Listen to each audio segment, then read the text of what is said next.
Constantinople, 1463. A merchant walks through the Grand Bazaar.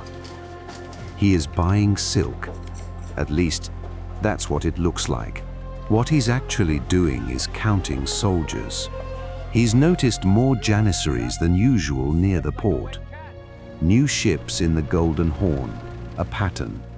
That night, in a rented room above a spice shop, he writes a letter, coded, sealed with wax, handed to a captain on a Ragusan cargo ship bound for the Adriatic. 14 days later, the letter is read aloud in a stone chamber 3,000 kilometers away by men who rule a city smaller than a single district of Constantinople. And because of that letter, they will survive another year. Ragusa's secret was hiding in plain sight. The Republic was a trading power. Ragusan merchant ships sailed to every major port in the Mediterranean. Ragusan trading colonies existed in Constantinople, Thessaloniki, Sofia, Belgrade, Alexandria, Ancona, Rome, and dozens of smaller cities. In each of these cities, Ragusa maintained a consul. Officially, his job was to protect Ragusan merchants and negotiate trade disputes. Unofficially, every consul was an intelligence officer. Their real job? Watch, listen, count ships, count soldiers, note who meets with whom, track grain prices, because a sudden rise in grain prices means someone is stockpiling for war. And report, always report. The Ragusan Senate had an extraordinary rule. Every diplomat, every consul, every official abroad was required to send regular written dispatches, even if there was nothing to report. Especially if there was nothing to report. Silence was suspicious. Silence meant your man had been compromised or turned. This wasn't espionage as we imagine it. No daggers, no poison, just merchants with very good ears and very detailed letters. But Ragusa's greatest intelligence coup wasn't a stolen document or a bribed official. It was a business arrangement. Starting in 1458, Ragusa paid an annual tribute to the Ottoman Empire, 12,500 gold ducats, every year, delivered in person by a Ragusan delegation that traveled overland through Bosnia, through Serbia, all the way to Constantinople. The tribute was not cheap, but what Ragusa got in return was priceless. Free trade across the entire Ottoman Empire, every port, every road, every market. Ragusan merchants could travel where Venetian merchants were banned, where Genoese merchants were taxed to death, where Spanish merchants were arrested on sight. And this is the key: direct access to the Sublime Port, the Sultan's court, the center of the largest empire on earth.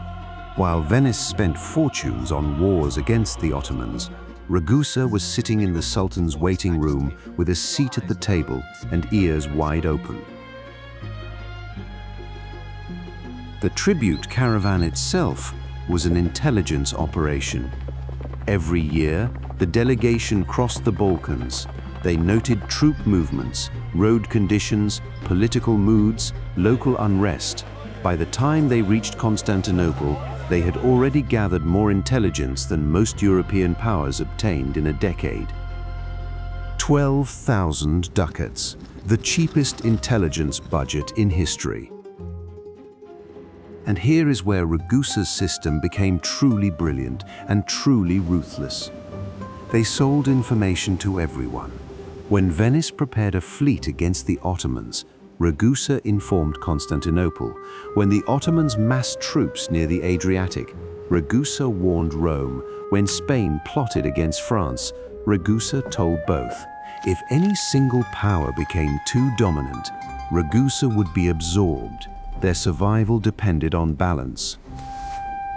October 7th, 1571. The Battle of Lepanto. The largest naval battle in Mediterranean history. The Holy League, Spain, Venice, the Papal States against the Ottoman fleet. 200,000 men, 500 ships. The future of the Mediterranean decided in a single afternoon. And Ragusa? Ragusa was on both sides. As a Christian republic, Ragusa's sympathies were with the Holy League. As a tributary of the Ottoman Empire, Ragusa was legally obligated to support the Sultan. The Holy League won. The Ottoman fleet was destroyed. Within a year, Ragusa's trading privileges with the Ottomans were fully restored. Within a month, the Pope had reaffirmed Ragusa's status as a faithful Christian republic. 30,000 people, playing the two largest powers on earth against each other, and winning. The ultimate test came in 1667. A catastrophic earthquake destroyed Ragusa. The rector was dead. Most of the nobility, the ruling class, was dead. The city was burning. Looters were pouring in from the countryside. Any empire watching would see the same thing. A defenseless city, its leadership destroyed, its walls cracked, an invitation. Venice saw it. Venetian diplomats immediately began discussing annexation. This was the moment they had waited centuries for. The Ottomans saw it. Local Ottoman commanders began positioning troops. Perhaps the tribute should become something more permanent. Ragusa was on its knees. No army, no leadership, no walls. But it still had its network, the surviving senators, and there were very few sent letters. To Constantinople, we are your loyal tributaries. We need your protection against Venice. To Rome, we are your faithful Christians. We need your support against the Ottomans. To Vienna, we are a valuable buffer state. You need us intact. It worked. Ottoman troops came, not to conquer, but to protect. Venice backed off. Rome sent money. Ragusa rebuilt. The network held. Even in ruins, information was stronger than stone. The Republic of Ragusa lasted from 1358 to 1808, 450 years. In that time, it was never conquered by force, never occupied by an enemy army, never lost its sovereignty, until Napoleon's betrayal, which is another story. It had no natural resources, no military advantage, no geographic buffer. It had merchants who could count soldiers while buying silk, diplomats who could write 2 letters, one to the Pope, one to the Sultan on the same night, with equal conviction. A Senate that understood, centuries before the modern world caught on, that information is the most valuable commodity on earth. A city of 30,000 people figured it out in the 15th century, with pen, paper, and ships.